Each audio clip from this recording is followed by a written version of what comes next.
only $99.95 a day. You can watch us as well. Brett, begin this evil tale of the maggot filth that is the Wheels Off Liberty. Well, Alex, the story is interesting how it begins. In addition to being a host of Wheels Off Liberty and also the host of School Sucks podcast, I'm a traveling businessman and for international business, and that often takes me to Ardmore, Oklahoma, which is a real hub for international businessy types of things. I'm going to cut you off for just a moment. Sure. Ardmore, Oklahoma. Only an area like that could develop a J.D. Crane. It's true. And I'm walking down the street one day, and I hear a rustling in the alley, and I hear this voice, and it kind of sounds like familiar, right? But it's like Chef from the Muppet Show if he had a southern accent. But it's incoherent. It's incoherent. I'm going to stop you for just a moment and make sure that our audience is very aware. The voice that he's talking about goes something like this. Hi, y'all. I'm Jamie Crane. Would that be a correct representation? It was that voice, but it was not speaking in complete sentences. It just sounded like he was like mumbling. Like the chef from the Muppet Show. That's what it sounded like. So I turned into the alley and I went down to investigate. And there he is, and he's just lying, sitting Indian style rather, in a pile of garbage. And he's talking to himself. He looks as if he's been there for days, and right away I come to the conclusion this man is either drunk or on drugs. This was in 2010, right? So we had never met. I approached him and I said, Jamie, I'm Brett Bernard. We have shows together on the Liberty Radio Network. Right, because you had taken over at that time for Mike Maddox, who suddenly, quickly disappeared from the show. Yeah. So suddenly it was you and Jamie that were doing it. Yeah, we'll have to get to that as well. But what had happened was I am in the alley with him. I'm trying to explain this to him, and he just turns and gives me this 1,000-yard stare with his mouth agape. And it seems like it's endless, right? And he's looking through me. And then all of a sudden he just says, "Oh dude, let's do a podcast." So he says, I see him start rustling around in the garbage. And he says, "I just gotta get my laptop ready." And clearly I'm thinking that he's drunk or on drugs. So he then takes out an empty pizza box and opens it and says, "I just gotta set up the mics." And he thinks that an empty pizza box is his laptop and we're going to record a podcast together. He was that incredibly confused during this meeting with you. I want to welcome you once again here tonight to the Wheels Off Liberty. And we're talking with Mr. Brett Bernard as he goes inside and in deep and exposes them for the shills that they are of the New World Order. Continue, Brett. So at this point I come to the conclusion that Jamie Crane was not drunk. He had not found himself in this alley by choice. He had been drugged by somebody and left there. But that's not where the story begins. No, how far back does the story go? It goes way back. Well, where can we start? In the 1950s. In the 1950s. This is a good place to stop. I can hear the music. We've got to go to a break real quick. I'm Alex Jones. Hi friends, I'm Alex Jones. And I want to tell you about Lifeline Soap. When the New World Order takes over and the Bilderbergs are dancing on graves, showers will be scarce. But you can smell fresh and repopulate the earth by using Lifeline Soap. I'm Alex Jones, and that's why I smell like this. Hi friends, we're back with our emergency live broadcast from Porcfest 2012 on this June 22nd. We're talking with Brett Bernard, formerly a host of the Wheels Off Liberty, who is exposing them for the insiders of the federal government and the Illuminati lizard Jews that they truly are. Brett Bernard, when we last left, you had talked about running into Jamie Crane, who was laying in an alley after defecating himself and trying to record into a pizza box, and you say it goes back to the 1950s with this operation that became the New World Order and Wheels Off Liberty. Well, sure. We lived in a very different kind of world 60 years ago. It wasn't until the Red Scare that I think there was this increased paranoia in society. People used to leave their cars and their doors unlocked and didn't really fear for their neighbors. But see this, through the 1960s, this increasing paranoia, and we also see all of these, protest groups and revolutionary groups spring up related to civil rights and the Vietnam protests. And most people know that in the late 60s and early 1970s, the United States federal government initiates something called COINTELPRO. Right, I'm very familiar with the term. In fact, I think I'm the one who originated it. Oh, okay, sure. And COINTELPRO is designed to infiltrate and discredit radical groups.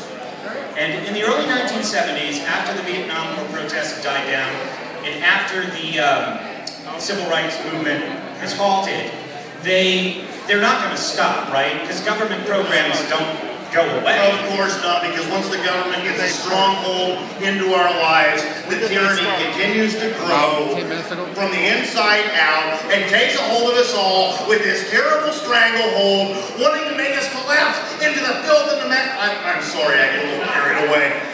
Rick, could you please continue? Sure, I agree, though. That's true.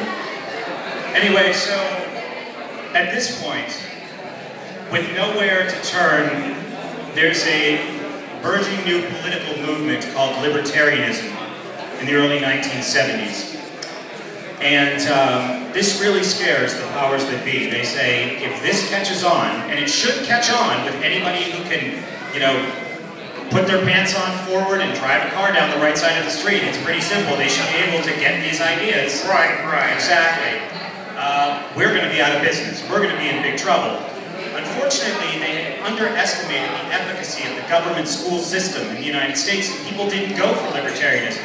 They thought it was a joke that candidates would get less than 1% in national elections, and they realized that this project that they had initiated that grew out of COINTELPRO, designed to discredit libertarianism, codenamed So Erotic, could be put on hold. It wasn't needed at this point because Americans were still too dumb to accept libertarianism anyway. It wasn't until 2007 when first we had the success of the Ron Paul campaign, and also we had the growth of something called the Free State Project. Right. In New Hampshire. Right here in New Hampshire. I'd like to give a nice shout out for the Free Staters. It's so nice to be amongst all of you. Usually I'm in my bunker in Austin, but tonight I was able to come here and see all your faces. First of all, Brett, before you continue the story, I do want to say real quick, have you noticed I've been working out? I'm spending a lot of time on the treadmill in the morning and really pumping there. Charlie Sheen comes over from time to time. We grease each other up and it feels real good. That's good. It's good for you. And it might lower your stress a little bit too. I can never have my stress lowered as long as the filth and slime of the New World Order are trying to take our children and sodomize them and use them as slaves. I'm sorry I get a little carried away. I get a little carried away sometimes. So where were we? Let's see. So with the growth of the Free State Project, with lots of new signers reaching 10,000, the momentum of the Ron Paul campaign, they say we better kick this effort to discredit the libertarian movement into high gear. And Project So Erotic manifests as the Wheels Off Liberty podcast, entirely designed to discredit the libertarian movement. This does not surprise me at all, and it's not in the least surprising that they use a term like so erotic in their operation, because this is what the New World Order does. They sexualize the content of our day-to-day lives and try to make us into animals like sheep so they can put us into their pens and keep us tied up and make us the little slaves at their feet going, bah, bah, yes, master, yes. Would that be a good way to describe it? Our guest tonight, Brett Bernard. I would do it in a slightly less alarmist Well, way. because of that, Brett, I have to cut you off real quick. I can hear the music in my ear. I want to go to another commercial.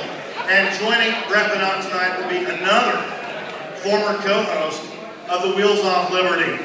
We're going to be calling him up shortly because I think he can also shed some new insight into the shills, the maggots, the filth that they are. Jamie Crane and Mike Maddox exposed right here. I'm Alex Jones. Hi friends, I'm Alex Jones. Warning you that when Camp FEMA opens its gates, boredom will overtake us all. Once our families are ripped apart. And that's why you need my new DVD, So, Now I Live in a FEMA Camp. It will feature scenes of what we miss from our daily lives, swimming pools, amusement parks, even strip clubs. Live vicariously through these scenes while enslaved by the New World Order. So, Now I Live in a FEMA Camp. Available now in the InfoWars store. I'm Alex Jones. Welcome back, friends. I'm Alex Jones. We're talking tonight to Brett Venant. He's a former co-host of the much-beloved Wheels Off Liberty podcast, which many of you thought was nothing but a couple of drunken, oaky sodomites who were trying in their best oaky way to spread liberty, when we know, in fact, it was actually nothing but a design of the New World Order. And we're proud, pleased, and privileged tonight to welcome, along with Brett Venant, another former co-host, Mr. Taryn Lupo.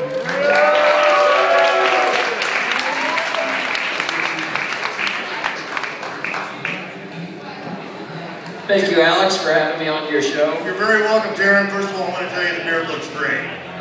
Thank you. The last time you and I were together, you didn't have a beard.